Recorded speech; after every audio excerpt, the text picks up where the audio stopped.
who's going to talk about transdisciplinary work with sharks. All right, are we on? Are we? Yeah, okay, hi. I wish I could tell you the journey it has been to be here. So, thank you for this opportunity. And I'm part of that rare species of social scientists working with sharks. So it's really a privilege being here. So just very quickly, I was born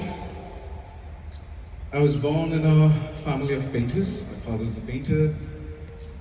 After that, a couple of decades of research, 2 PhDs, and I found myself standing in front of the Vidyadhari River, the Sundarbans. You see, at that time it was about 2-3 months into my fieldwork, working with humans and shark conflict.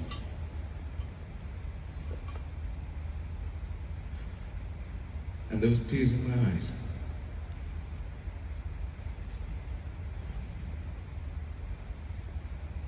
I was 20 years too late. This research should have been done 20 years back. The women who suffered the shark bites, almost their life is over. And the sharks, our beloved sharks, decimated. We had to focus on the charismatic megafauna that was Royal Bengal tigers. That's why no one focused on the water and the sharks. But you see, this was my second major fieldwork. Before that, I've been told I was conducting the first ever multi-species ethnographic investigation with human-shark interaction. Thankfully now a couple of other scholars also doing that. And I was, from 2014 to 2018, I was working in Bluff, New Zealand, with the cage diving industry. The basic premise of multi-species investigation, it's a little different from how natural scientists understand multi-species, the social sciences, multi-species. So, historically, human-shark interactions has evolved, as we know, over millennia, but they have been studied in isolation, even in spaces of interaction. You see, the natural scientists often studied the sharks, and recently there has been work in social sciences, and they studied the humans. Even in classical social sciences, whenever we were involving the animal others, like the sharks, they were perceived as being beyond the purview of agency. They were supposed to be passive observers.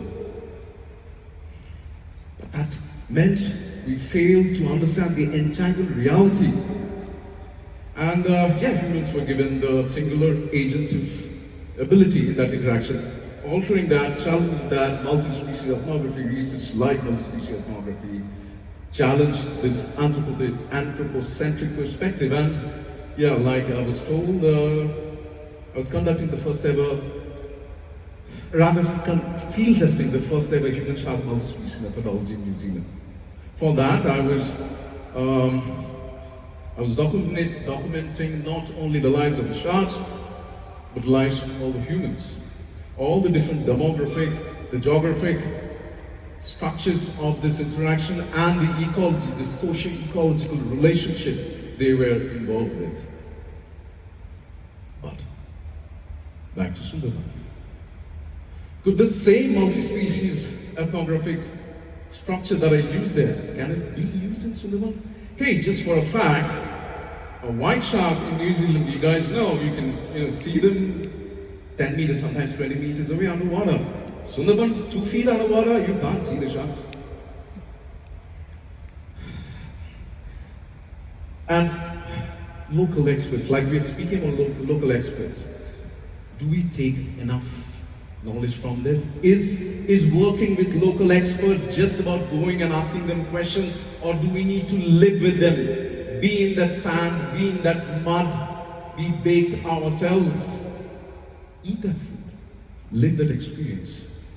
I was also constantly asking myself, what about knowledge beyond natural sciences or even social sciences for that matter? What about sensory knowledge?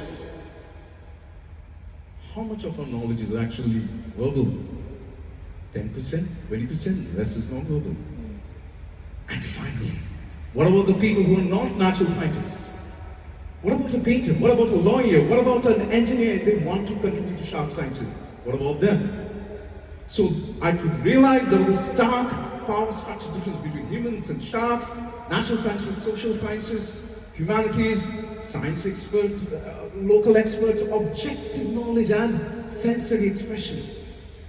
And I realized there was no formalized framework of holistic research of human-shark interaction in these contexts. I didn't know at that time, but I was living a transdisciplinary human-shark research 2019 to 2024.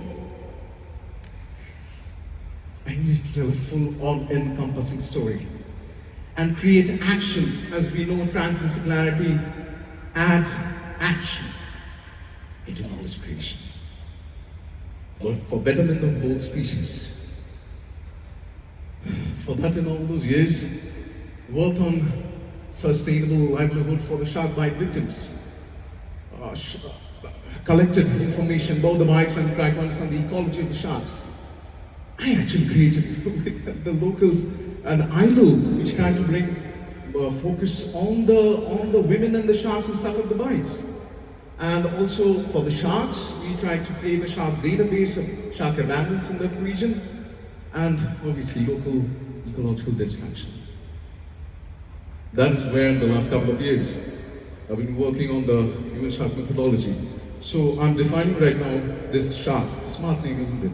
Shark Human Holistic Research and Knowledge System, SHHRKS. So it's a multi-species transdisciplinary relational system approach in analyzing human-shark relational events in contact zones while generating knowledge and action for the common good. Oh God.